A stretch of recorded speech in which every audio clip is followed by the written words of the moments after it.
Okay guys, so in this video we're going to be talking about upgrading my Telecaster, but it's not this particular Tele that I'm going to be upgrading.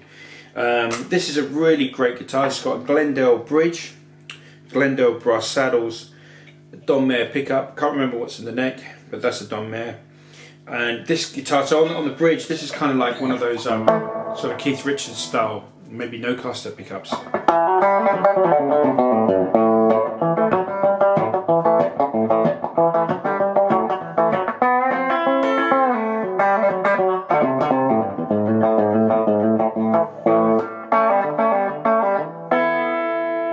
So that's kind of like really great sounding pickup, and the sort of in the middle sound is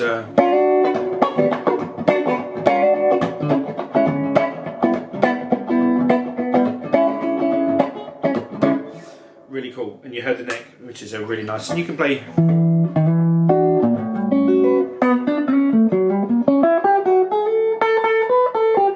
You can play some nice jazz on that, whatever, you know. You've got to have a Blackguard, man.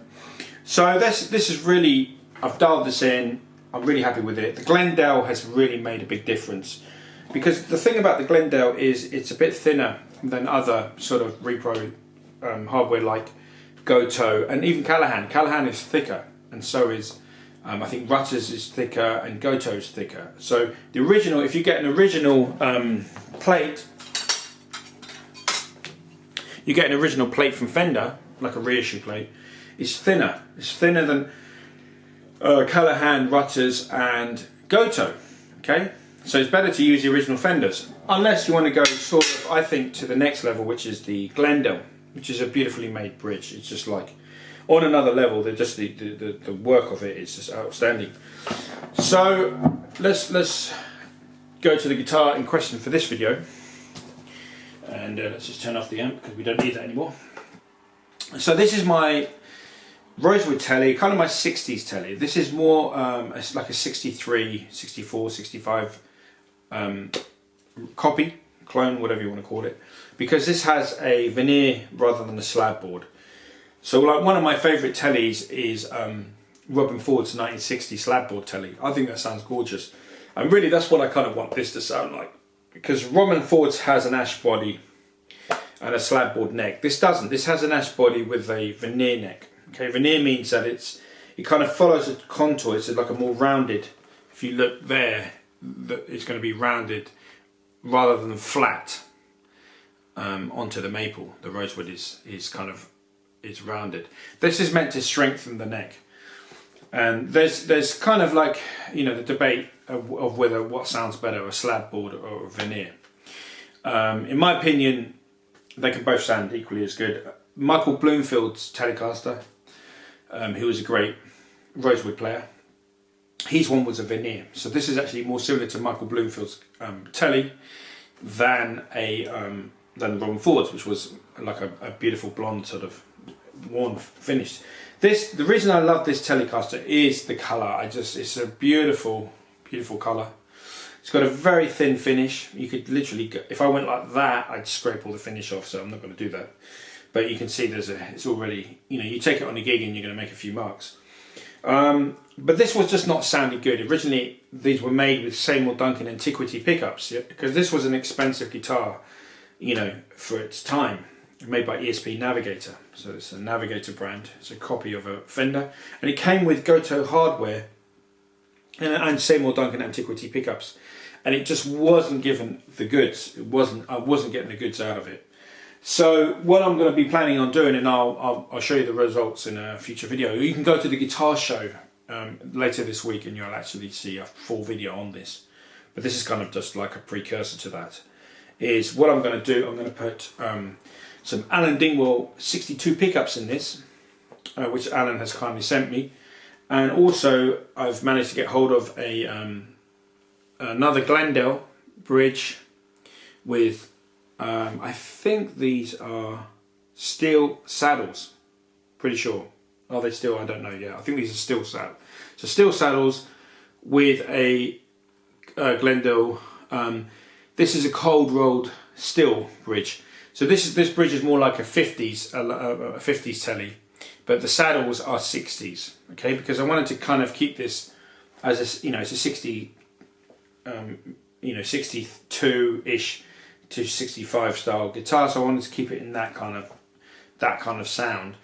But the bridge plate, I actually prefer the cold rolled steel rather than the stainless steel bridges. I do have a stainless steel on my thin line telly, and the reason for that is it's more period correct. From the thin lines were like late 60s, 69, you know. But I wanted to keep the cold rolled steel, which is more 50 style, because I think they just sound the best. They sound really, really good. And again, this is it's thin metal. Okay.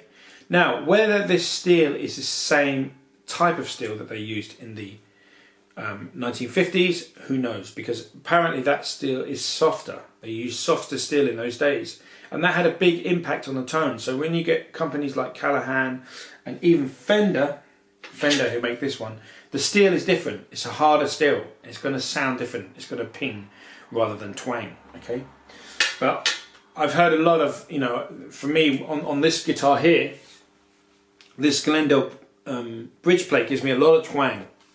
And really, that's what you want. You want twang on a telly.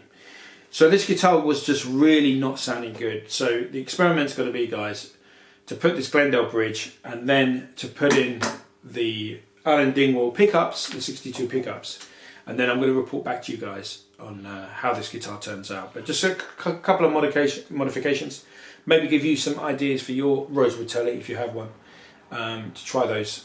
To try some things out as well, you know. But just remember, my tips are look for a bridge plate which is thin, not the thicker ones like Callaham and Rutters and Gotoh. They're too thick. Look for a thinner one, and also get some. You know, you could have brass saddles. Brass saddles are going to be more of a 50s twang sound. I'm going for the 60s steel thing because, you know, I like things to be more period correct. And then pickups, you know, Alan Dingwall I think makes the best pickups around at the moment.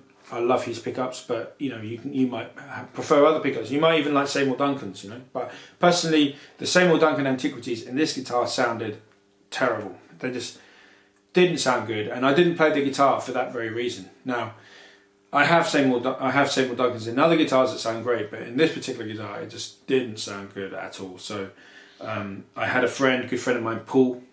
He sent me a demo last week, and he had some Alan Dingwall 62 Tele pickups, and I was just like, whoa, those are amazing. That's just a chimey, beautiful sound Paul got, and I wanted some of that for myself. So that's why I've kind of trying to resurrect this guitar and trying to bring it back. It was living in its case for months and months, you know, maybe a couple of years without any pickups, just sitting there doing nothing.